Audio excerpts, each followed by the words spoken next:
All right, so let's talk about PlayStation and backwards compatibility. Specifically, though, PlayStation 3 compatibility on the PlayStation 5, because this is a topic that came up once again throughout this past week after those tiers were shown off for the new PlayStation Plus service. And, well, this isn't the first time we've had to go over this. Guys, if you enjoy these videos, make sure that like button helps out a ton. And if you're new here to the Spawn Wave channel, make sure you subscribe down below. First of all, let's start over here with the different PlayStation Plus tiers. We have Essential, Extra, and Premium. Premium being the only one that can stream and the only one that can play PlayStation 3 games. Sony, however, decided it was basically going to be their legacy tier. So PS1, PS2, PSP, and PS3 would all be a part of this. But they did outline that PlayStation, PS2, and PSP would all at least have downloadable games. We still need to figure out the overall list of titles and which ones need to be streamed and which one can be downloaded.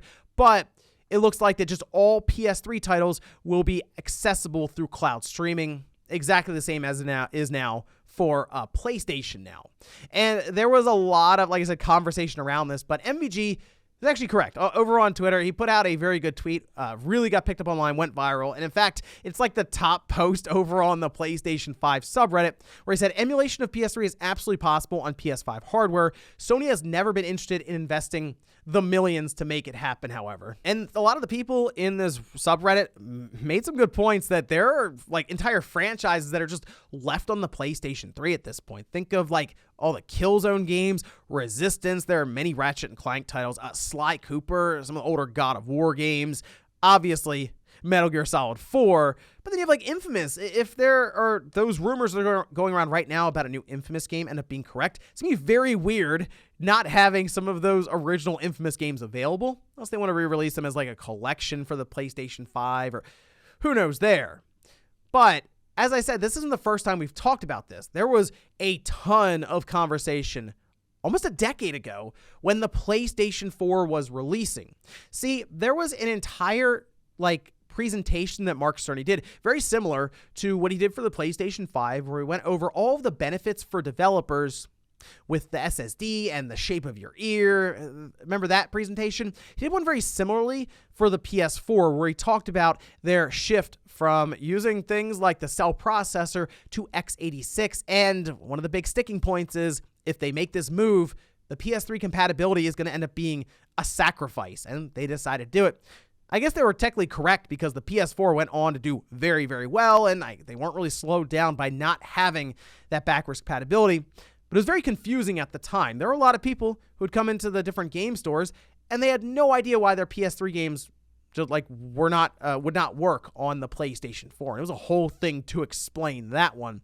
But they did at least come up with a way they could have made it happen. Now, this was back in 2013 with Mark Cerny and Masayasu Ito talking about how they could actually use a cell processor. They said we can freely manufacture a cell if the decision is made that it's needed.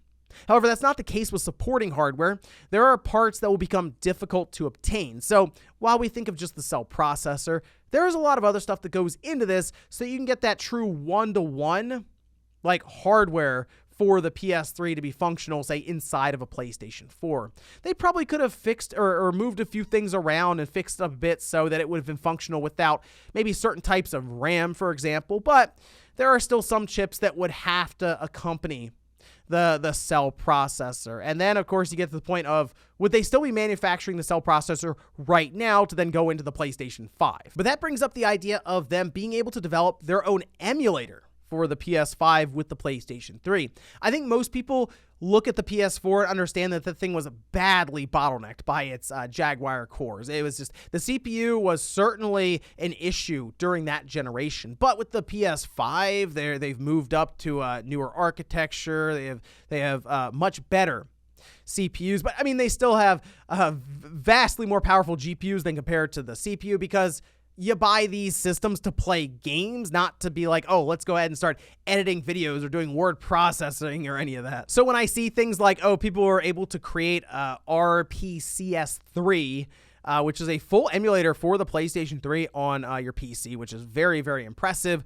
I mean, some of the requirements for this it's not exactly something you can play on like a Raspberry Pi or like a lower end system. You need to have something that's at least set up if you want even playable performance. I mean, you can look at their PC requirements now, which I do believe the PS5 could indeed play PlayStation 3 games through emulation, but you look at this and you're like, okay, obviously the PS4 probably couldn't have done that. Like a 6-core, 12-thread, 8 cores or more for Zen 2 architecture newer on the CPU. Obviously, you go to the GPU, RX 400 series or newer, or GTX 900, 8 gigabytes, dual channel RAM, and they're looking for like an SSD storage and all of that, right? Like I just don't believe the PS4 could have done it unless they really did drop the cell processor in. The only problem with that is it would have cost more money, and Sony had a pretty good strategy that generation, which we look back on it now, clearly because they sold, 120 some odd million PlayStation 4s, clearly ran away with it compared to the Xbox. It's $100 cheaper. I don't think it would have been $100 cheaper if you had to have also manufactured a cell processor, or basically take the PS3 and fit it inside that box. Which, funny enough, brings us to PlayStation Now, and people have wondered, well, how are they doing it then with PlayStation Now? They probably don't have an emulator, do they? Well, I mean, technically no. That's the funny thing about PlayStation Now.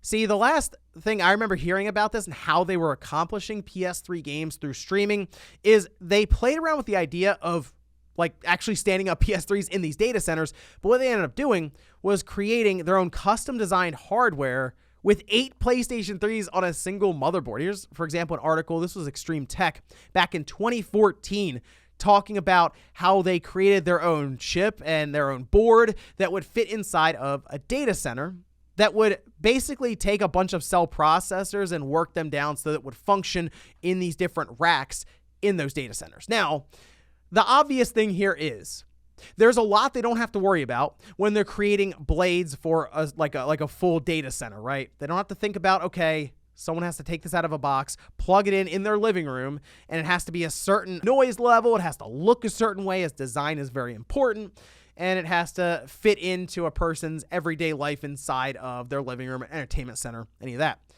If you have it in like server racks where it's already really loud and get pretty hot and all this, who cares? Just fit it inside of the rack and we'll jam it in to all these different data centers and we'll just make it work. Also, I saw a lot of people hoping that we'd get to a point where you could put a PlayStation 1 or PS2 disc inside the system and it would play it. Well, to be honest, your PS5 can't read CDs. And there's been a lot of talk around this as to why that's the case. Is it locked out behind like some sort of firmware update or just the way that they set up everything with the system? Because if you look in the service manual for the PlayStation 4, it still lists the CD like wavelength and all of that for the laser. So I almost wonder if everything is there for it to read it, because it can read DVDs and typically, if you have a DVD player and reader with that diode, usually you'll still also read CDs. They'd have to go through quite a bit of work to remove that from a hardware level. I don't know. It's very odd that they would remove CD compatibility either way, but you can't put a PS1 disc in. And there are many PS2 games with like the blue bottom for the PS2 disc that are CDs. So it would be a kind of a toss-up in general for it to work. And then obviously, you're not going to put a PSP game in there. Even Microsoft now has moved on from backwards compatibility. And as soon as I saw that, I said, well, I mean, I don't think Sony's going to do much more in terms of like strides to get PS3 on something like the more capable PlayStation 5 system. And Xbox says there will be no more backwards compatible games, and that's due to legal and even tech issues. Now, if you think about legal issues, the way that Microsoft was going about backwards compatibility, they would still list them on their shops. Some games were just disc only, and maybe that came down to legal stuff. Who knows there?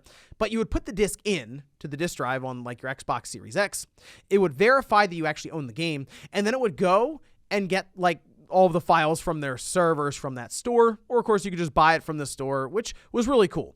Being able to play things from the original Xbox on your Series X and it actually looking better and even running better was such an interesting feature, and it was really fun to go back and look at some of these old games.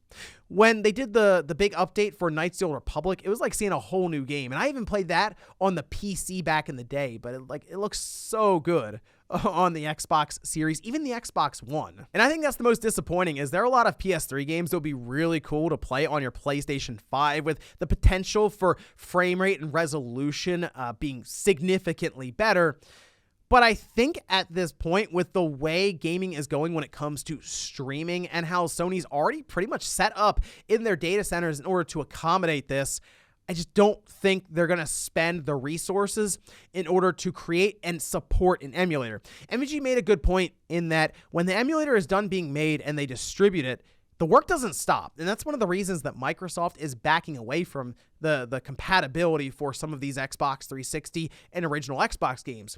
It'll be ongoing. They'll still do some support. But like a PlayStation 3 emulator in general would cost Sony a ton of money to create from the ground up.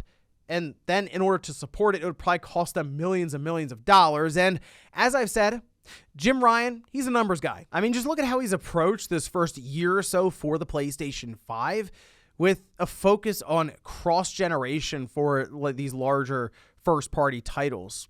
I don't think all of a sudden now he would look to invest a bunch of money in something that's going to be PlayStation 5 only, especially when they're rolling it into these different tiers. It would be a whole thing there as well to say, well, this one works for the PS5, but not the PS4. In Sony's mind, less investment technically when it comes to this premium tier, it being streamed and more compatible for this big cross-gen initiative they have. Now, the reason PlayStation 1, PlayStation 2, and PlayStation Portable games appear to get native support for this new tier is because they already have the emulators. They've created those a while ago, and I mean, let's face it, the PS1, PS2, and PSP, a bit more within reason of creating emulator versus the PlayStation 3. But I'll admit, it's a stark contrast from when the PS3 generation started to when the PS4 generation started, and then now with the PS5. The PS3 out of the gate as a 60GB model played everything: PS1, PS2, and PS3, and it was an awesome system on release. I know it was very expensive at $600 for that 60GB, but having all of those games accessible from this one box was really cool. Still worth getting if you can find it, but the problem with these systems is they are very prone to failure on the GPU side. So like we're going to get to the point where there's just not many of them left.